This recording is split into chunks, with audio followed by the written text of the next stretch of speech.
Vamos pegar a nossa máquina do tempo e voltar para 1996, ano de lançamento de Pânico, e revisitar esse filme que mudou o cinema de horror, criando um novo subgênero, os Teen Slashers. E nesse vídeo vamos aprofundar no filme com uma análise completa.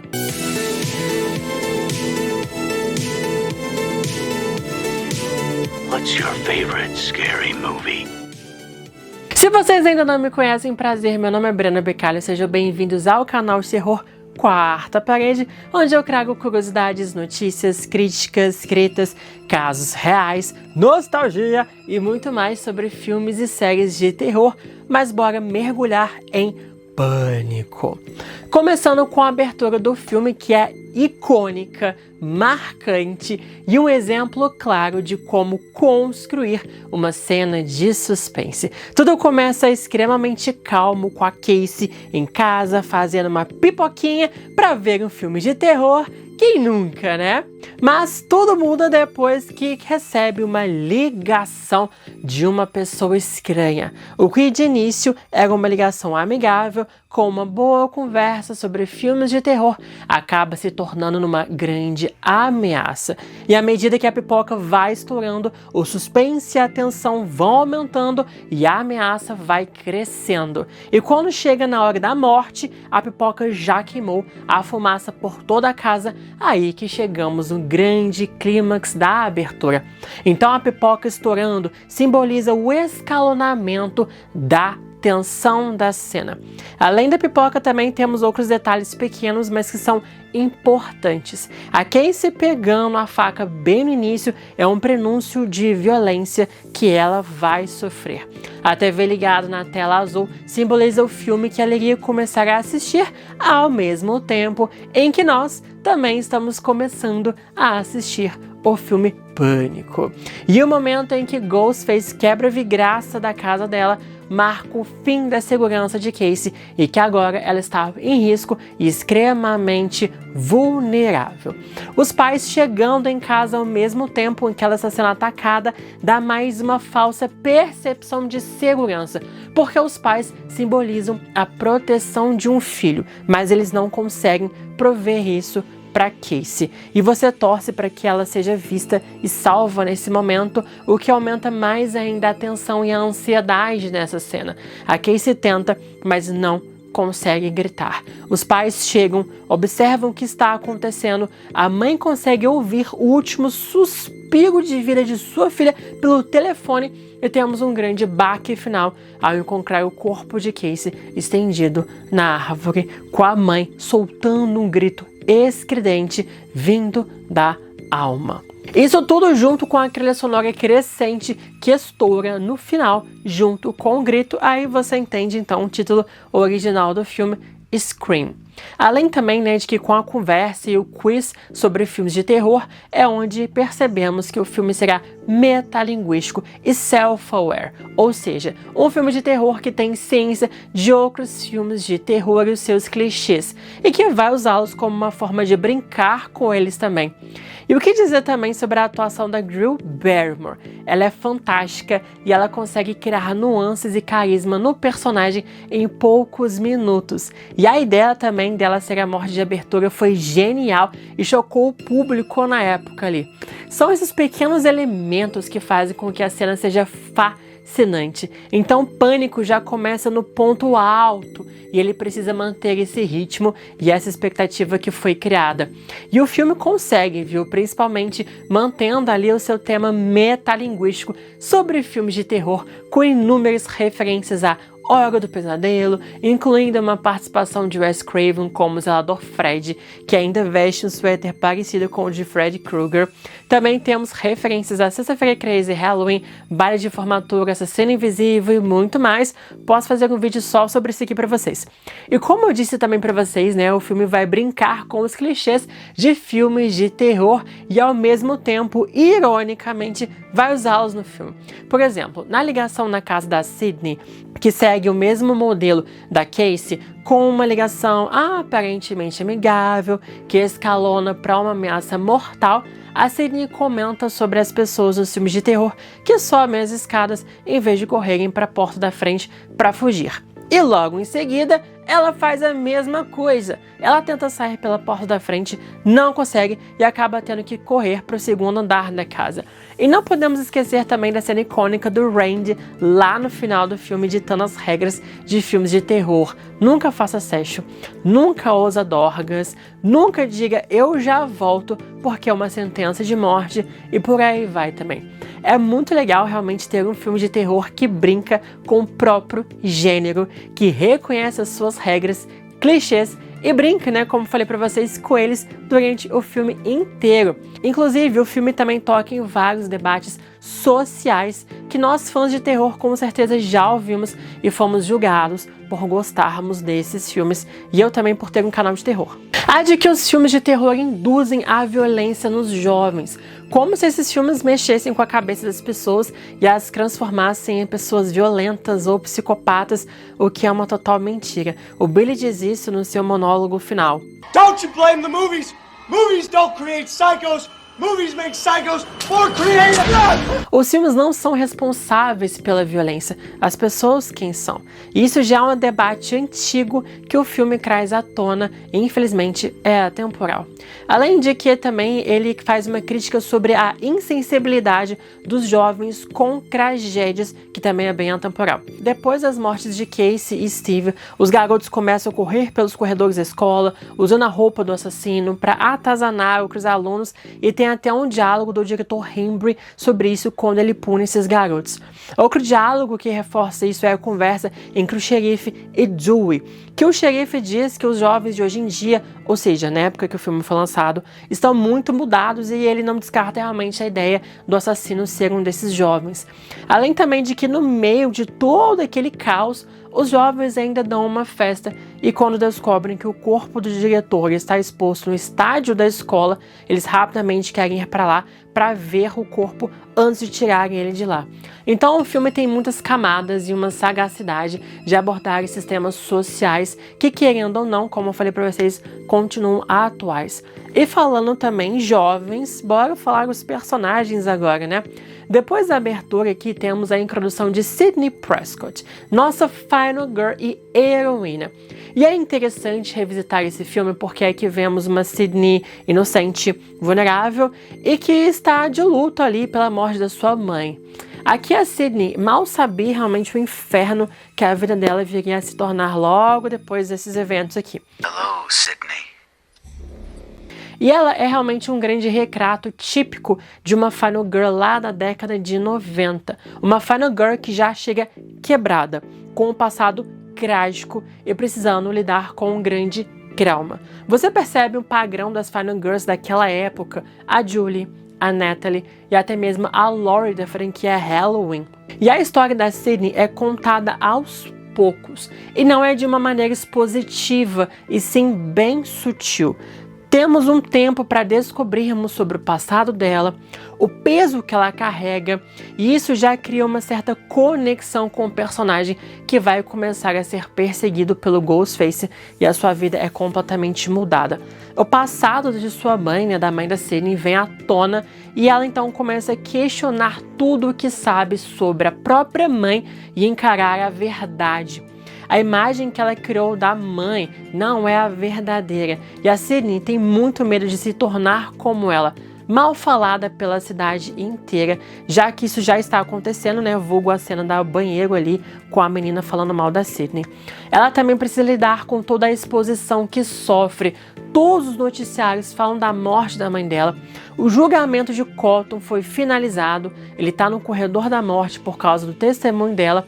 A Gale escreveu um livro questionando a própria Sidney e chamando ela de mentirosa. E ainda ela tem que lidar com a pressão do namorado Billy de fazer sexo. E agora com os ataques do Ghostface, que parecia um evento isolado, mas tem tudo a ver com ela. Sidney, então, ela se vê completamente sozinha, desamparada, o pai desaparece, ela perdeu sua mãe, sua casa não é mais segura, o Billy só pensa nele, um narcisista de mão cheia e ainda há suspeita dele estar envolvido nos crimes. A única pessoa com quem ela pode contar é com a sua amiga Tatum, que está sempre do lado dela ali para protegê-la, E a amizade, né, entre a Sidney e a Tatum é um dos pontos altos do filme. Mas, né, ao longo do filme, então, podemos ver a transformação da Sidney, o questionamento que ela tem sobre sua própria vida, a dúvida sobre a morte da mãe, o corpo da sua amiga Tatum, que ela encontra logo depois. Daí que vem, então, a grande revelação para ela. Seu mundo desaba quando descobre que o seu namorado, aquele com quem ela se entregou fisicamente, perdendo a sua virgindade, é o assassino de sua mãe. Mas não só dela, mas como de várias outras pessoas. Imagina o choque da sua primeira vez ser com o serial killer que matou a sua mãe. Eu tô passada, chocada. E ela conviveu 1 ano com ele, ainda sem saber de nada. Coitada da Sidney, né, gente? Ela sofrendo luto ao lado do assassino.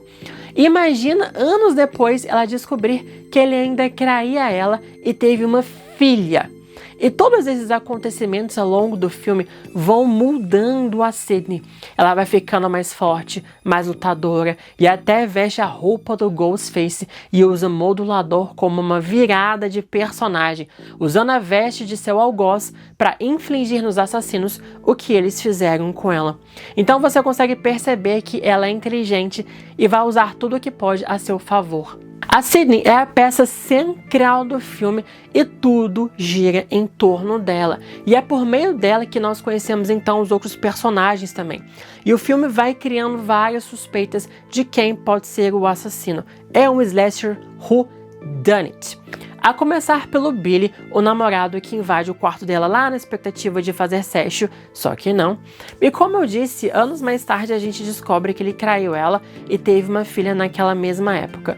Então você percebe que ele realmente é mulherengo naquela cena da locadora em que ele está cercado de mulheres.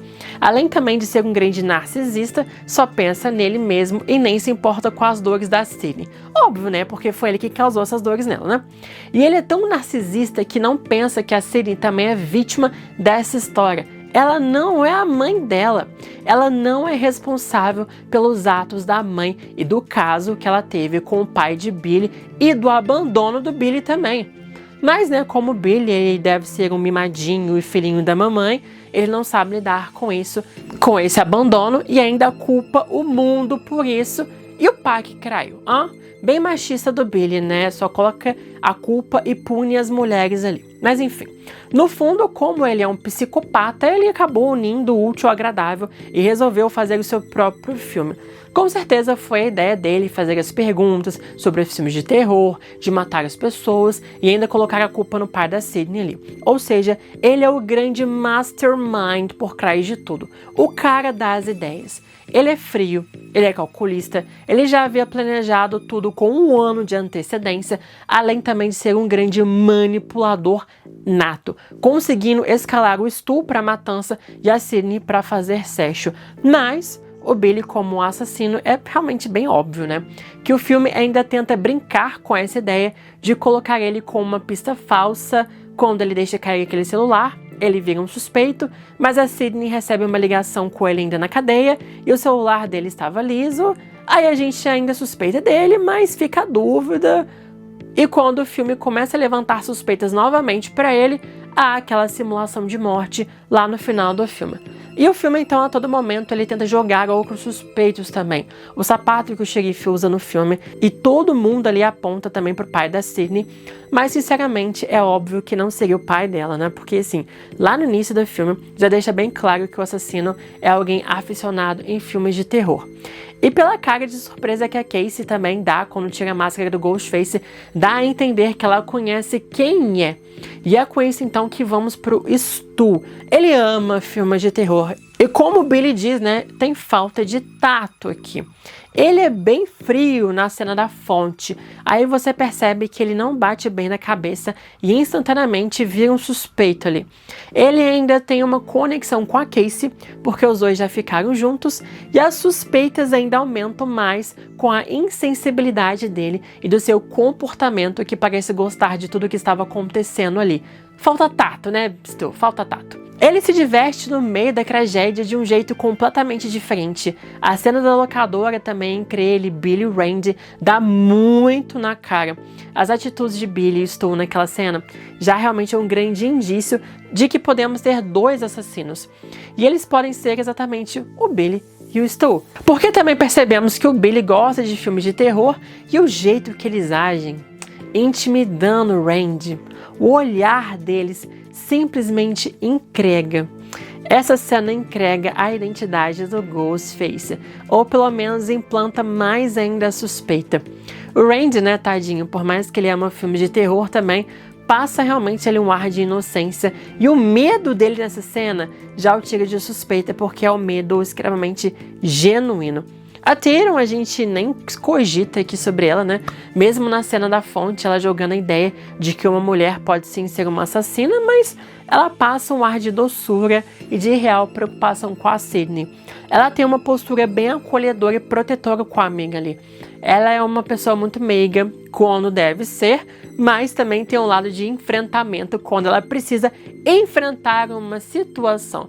Ela é super respeitosa com a história da Sidney, mesmo quando precisa discordar com ela sobre a sua mãe e sobre o Billy também.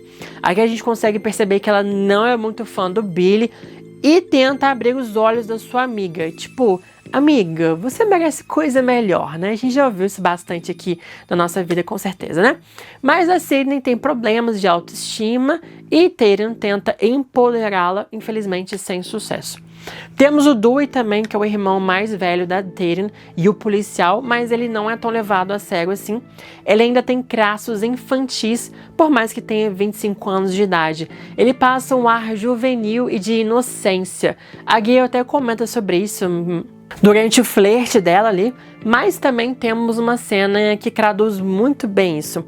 Quando ele vai conversar com o xerife está fumando e o Dewey está ali tomando um sorvete, mostrando que o xerife é um adulto e o Dewey ainda é bem infantil.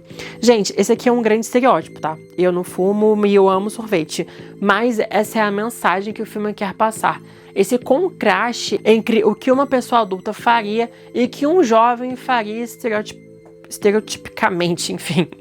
E o filme, então, tenta criar no Dewey o clichê do policial bobalhão de filmes de terror que não ajuda em nada. Inclusive, tem uma cena em que o Dewey se assusta com a própria Sidney ali. E no meio disso tudo, né, a Tatum não confia, não respeita ele na figura de policial e sempre implica com ele, chamando ele de Doofus. É praticamente um apelido de imbecil, né? E a Gayle aproveita dessa inocência e ingenuidade de Dewey para conseguir informações dele, ou seja, ela acaba usando ele ali. E a Gayle é um personagem que a gente ama odiar. E aqui ela simboliza a mídia que gosta de capitalizar em cima de uma tragédia. If I'm right about this, I could save a man's life. Do you know what that could do for my book sales? A Gayle é insensível e vai fazer de tudo para conseguir fama só pensando nela mesma e na sua carreira. Ela inclusive fala que as pessoas consideram ela um anticristo do entretenimento. Ela é irônica, né? Peita Sidney e ainda leva o famoso soco na cara.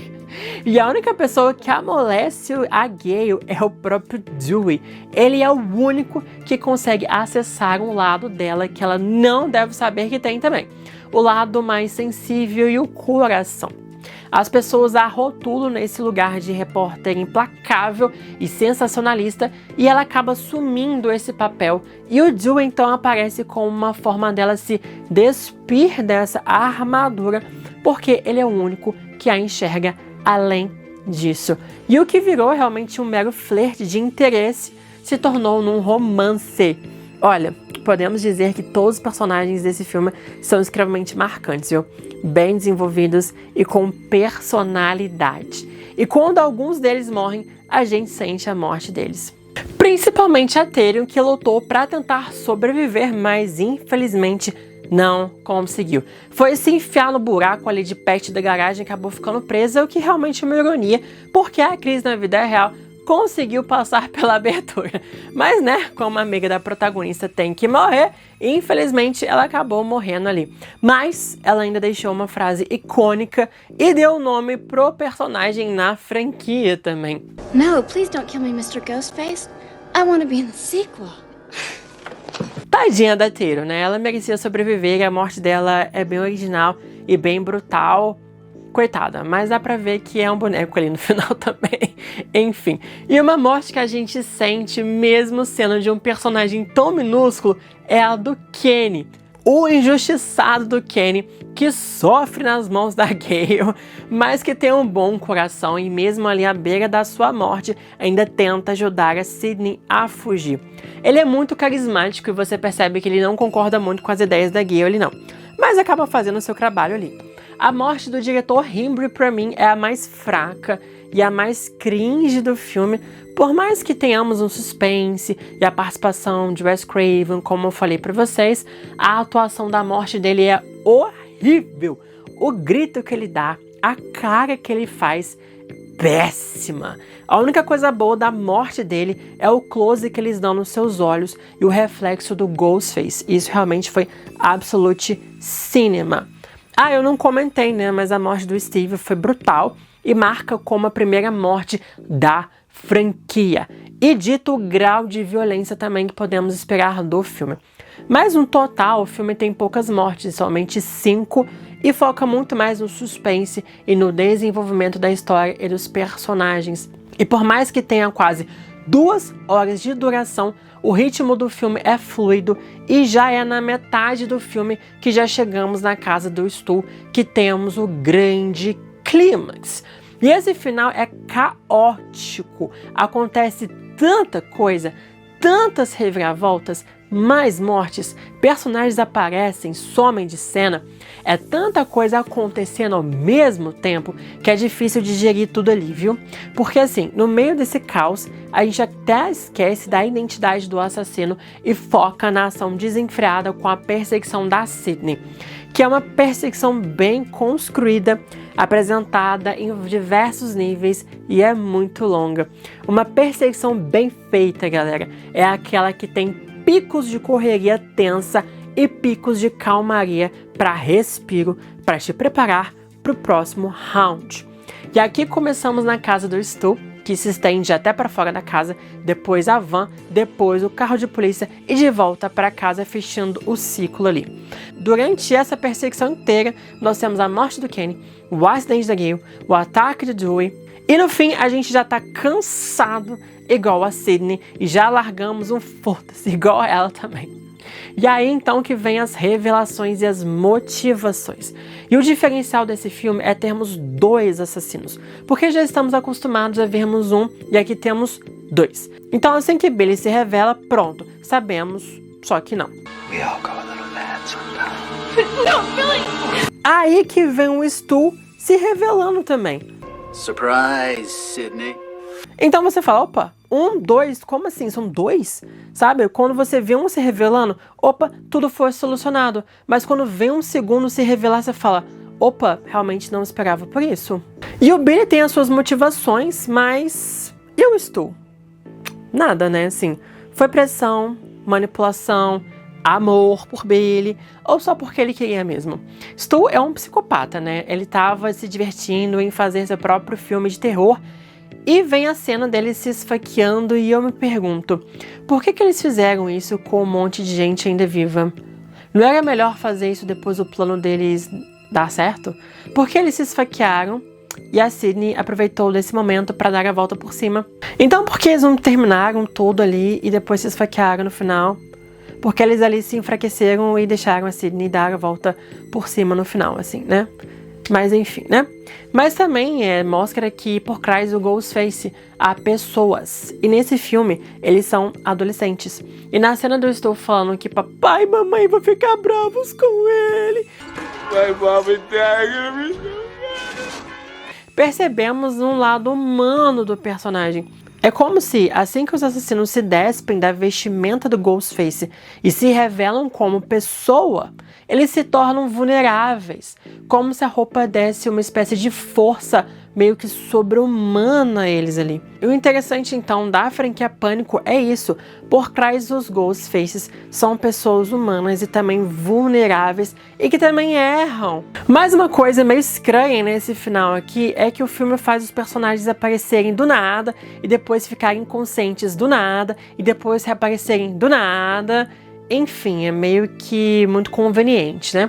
E no meio desse caos inteiro, a Sidney dá a volta por cima, mata Stu com a TV, que é uma série icônica da franquia, dá o tiro final na cabeça do Billy, começando então uma tradição da franquia do vilão voltar com um susto final, e o único jeito de pará-lo é com um tiro na cabeça. E o bom é que o filme tem 4 sobreviventes. O Randy realmente é uma grande surpresa por ser amigo da Final Girl, e o Dewey mudaram de ideia no final, ressuscitaram ele, já que a ideia original era de matarem ele, mas como gostaram tanto do personagem, resolveram dar uma segunda chance, e uma terceira depois, e uma quarta depois, e quando chegou na outra, infelizmente, não tivemos mais chance, né? Não posso deixar de falar também aqui sobre a trilha sonora do filme, né, de Marco Beltrami, que cria a atmosfera do filme, incluindo a trilha tema de Sidney.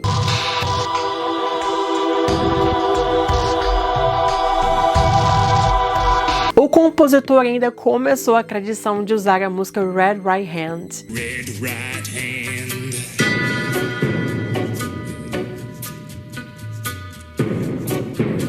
E o roteiro também afiado de Kevin Williamson, que dá vida à história e a esses personagens. E a incrível direção também de Wes Craven, que mescla o terror e o humor e cria a estética da franquia. No final, Pânico cria toda a fórmula da franquia que vai ser seguida nos próximos filmes. Mortes de abertura, geralmente com uma atriz extremamente famosa, introdução do novo grupo de jovens que vão morrer um a um, enquanto Dewey e Gale investigam as identidades dos Ghostfaces. Quando chegamos no final, temos a revelação e as motivações dos assassinos, acabam sendo derrotados, o trio original sobrevive e fim. E essa fórmula então só foi sendo modificada ali a partir do 5º filme. Mas me conta o que vocês acham de Pânico. É um dos meus filmes favoritos e cada vez que eu assisto consigo encontrar mais detalhes para analisar. Mas deixa o like de vocês, se inscrevam no canal, que esse ano o canal vai bombar com vários vídeos de Pânico, com a estreia do 7º filme e também comemoração de 30 anos da franquia. E eu vou deixar esse vídeo aqui para vocês contando as curiosidades dos bastidores da cena de abertura de Pânico. O vídeo tá muito legal. Vão lá dar uma chance para esse vídeo, galera.